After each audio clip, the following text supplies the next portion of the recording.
3. الأخونة تمضي إلى مستوى غير مسبوق. الكذب مرة أخرى. طول الوقت احنا بنقول في أخونة، نقابل أصدقائنا في جماعة الإخوان المسلمين يقولوا مفيش أخونة، الإعلام اللي بيقول أخونة. طيب ما هو دفاعهم اليوم عن عملية الأخونة البشعة التي تمت مساء أمس بحركة المحافظين؟ كل المحافظين الجدد إخوان مسلمين أو حلفاء الإخوان المسلمين فيما عدا اللواءات ال7.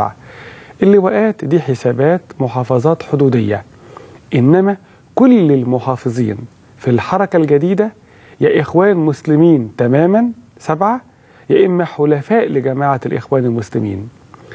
رئيس الحكومة بيقول إن في 4 اعتبارات عملناهم علشان نختارهم.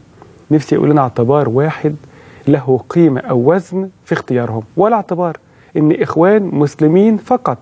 لازم نبطل هذا الاستهتار بعقلية هذا الشعب العظيم.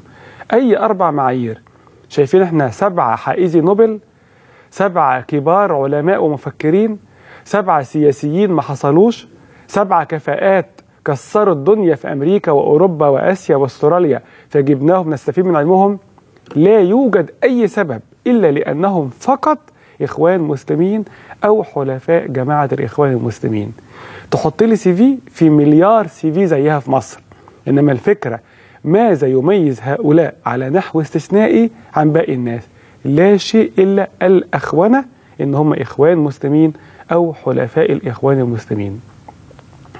ويبدو إن في طابور خامس. طابور خامس يعني عملاء جوه جماعة الإخوان المسلمين، وربما يوجد عملاء داخل مكتب الإرشاد نفسه بيعملوا داخل الجماعة ضد جماعة الإخوان المسلمين، لأن مفيش حد عاقل، مفيش حد عنده أدنى درجات العقل يؤدي إلى صدور أو يساعد في صدور هذه الحركة في هذا التوقيت.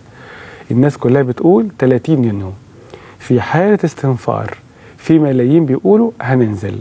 حركة تمرد عملت رقم قياسي، والآن في تقنين لأوضاع الاستمارات اللي وقعوها.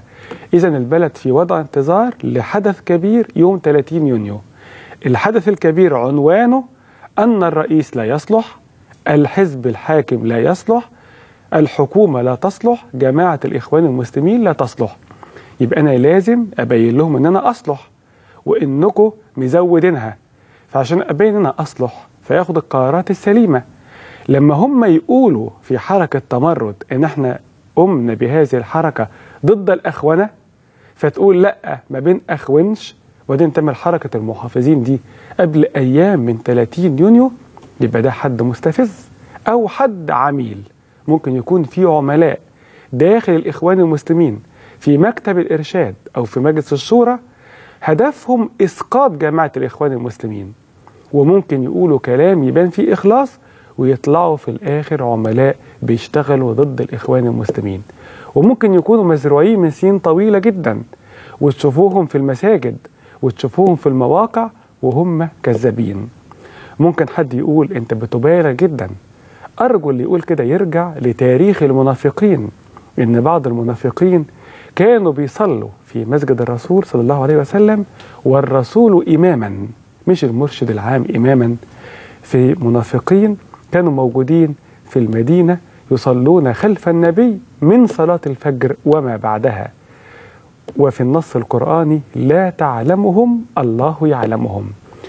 لازم يكون في منافقين ولازم يكون في عملاء داخل الإخوان المسلمين، لأن اللي بيحصل ده تخريب لجماعة الإخوان المسلمين وتخريب لوضعية الرئيس محمد مرسي وتخريب لمكانة الحرية والعدالة. إن قبل 30 يونيو يحصل هذا الاستفزاز العام بحركة المحافظين. النهاردة الشعب قال لا للأخونة، وفي كل المحافظات الناس قالوا هنمنع المحافظ من دخول الدواوين.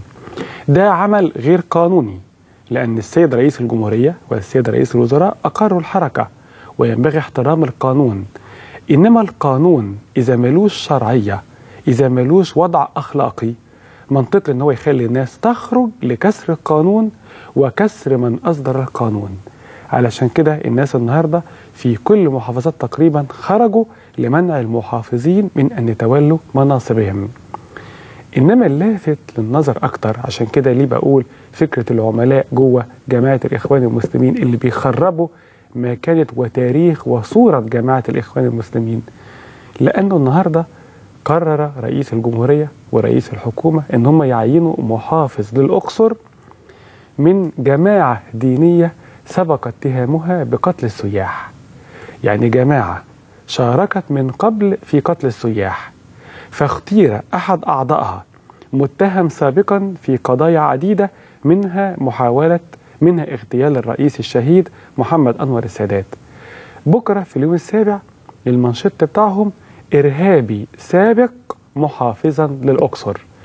الأقصر اللي فيها تلت آثار العالم، ما لقيناش محافظ بين 80-90 مليون في مصر، بين 50,000 دكتوراه بلا عمل في مصر، بين نص مليون جامعي يتخرجون سنويا في مصر، ما لقيناش أي حد إلا واحد وصفته اليوم السابع بأنه هو إرهابي سابق.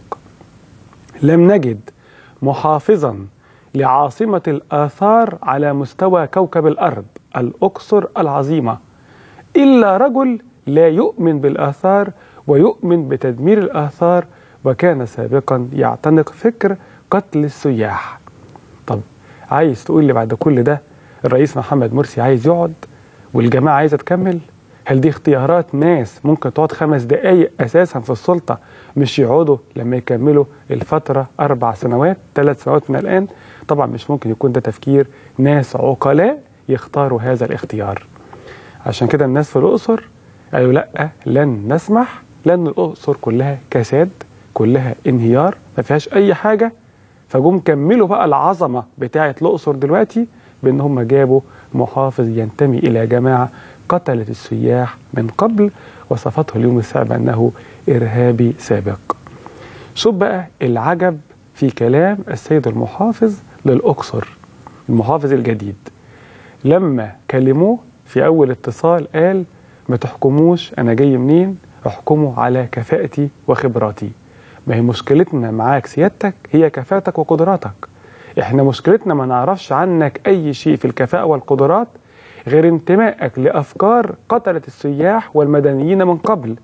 لا نعرف عنك علم ولا فكر ولا عبقري في الإدارة ولا عبقري في السياسة، ولا نعرف عنك أي شيء إلا السيرة الذاتية المشرفة اللي كل شوية بنقرأ منها سطور على المواقع المختلفة.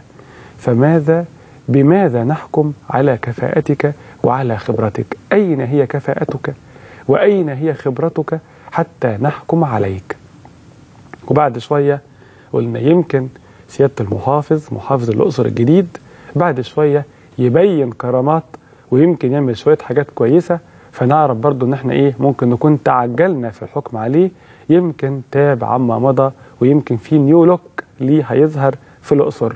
لكن الصحفيين لما كلموه المحافظ ما ردش، ومكتب المحافظ قال أصل سيادة المحافظ مريح شوية. طب انت سيادتك اشتغلت ايه علشان تريح؟ ده انت محافظ بقالك 5 دقايق، بعد 5 دقايق من توليك منصب المحافظ بتريح شوية؟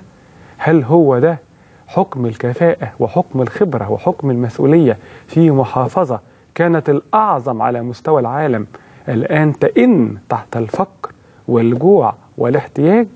سيادة الوزير مريح شوية والحكومة مريحة أكتر والرئاسة ليست معنا.